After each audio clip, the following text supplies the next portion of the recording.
This is in recognition of our Board of Trustees. We are giving a certificate of recognition. Dapat sila nating parangalan. Sila ang ating mga nagpapatakbo at tumutulong sa PWS ever since.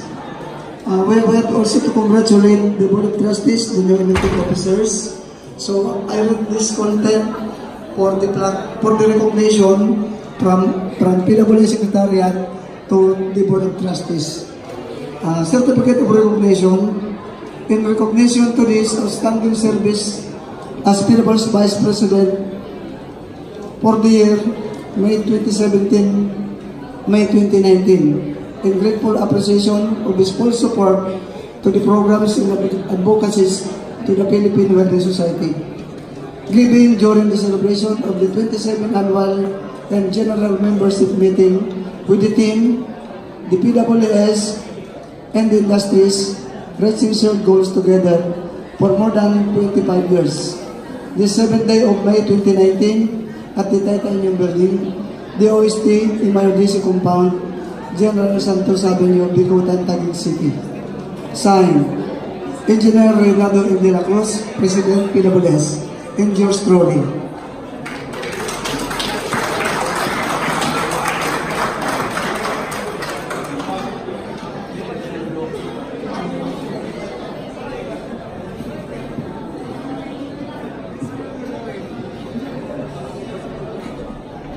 Sila po ang mga bayani na tumutulong sa amin sa PWS. Sila mga highly technical person na nagpapacilitate ng aming mga training.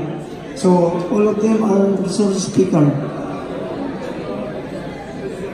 Maraming salamat po sa kanila sa pagsuporta, loyal and sincere in dedication to PWS.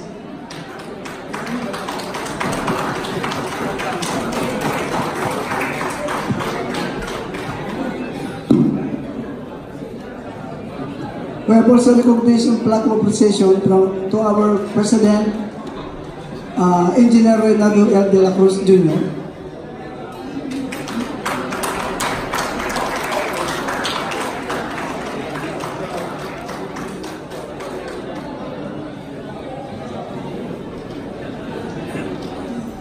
We would like to ask the Executive Director from MIRDC to please join the PWS Old Board of Trustees.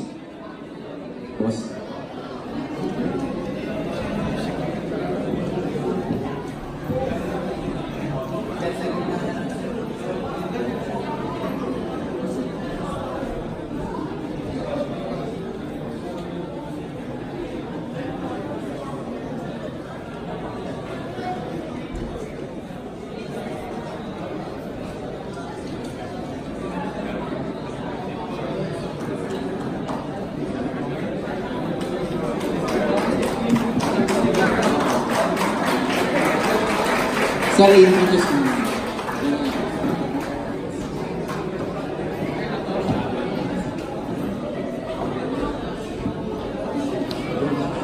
Thank you very much, Mr. Fernando Opeda, and thank you very much to all the 2017 to 2019 Board of Trustees for rendering a good and selfless service to the Philippine Welding Society. Once again, let us give them a round of applause. We will now proceed with the oath-taking and turnover ceremony and acceptance speech of the new PWS President. But before that, I would like to introduce to you who will administer the oath. His career as an engineer started at the Advanced Science and Technology Institute, where he held the position of Senior Science Research Specialist and eventually OIC of the Microelectronics Division. Several months later, he moved to the private sector and worked at the MK Screens Incorporation, Northwest Rolling Mill as a design engineer. During his 10 years of stay in this company, he showed dedication to work and made stay in this company. Professional growth was clearly on his mind as he held the position of Electronics and Control Supervisor, EE Research and Design Manager, Electrical Engineering Manager, and Assistant to the President. He was involved in major projects such as the design and development of electronic control devices, retrofit controllers for various recognition equipment and machineries, and controllers for various in-house developed equipment and machineries. He is also a former Assistant Secretary of the Department of Science and Technology and now the Executive Director in the Metals Industry and Research and Development Center. Please welcome Ms. Robert O. Dizon. Thank you.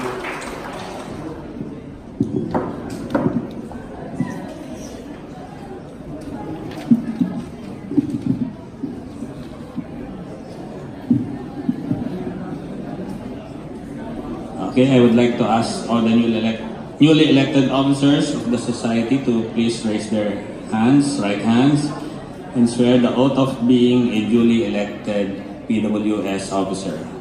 Please repeat after me. I state your name. Solemnly accept the responsibilities of the newly elected trustees of the society. I will take my part as being a responsible member of the 2019-2021 set of officers. I promise to respect, abide, and perform all my duties and responsibilities set forth in the PWS bylaws. I will commit myself to the true team spirit and the honor of being elected as PWS trustee for 2019 to 2021.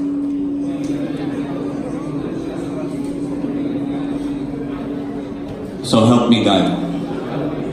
Congratulations.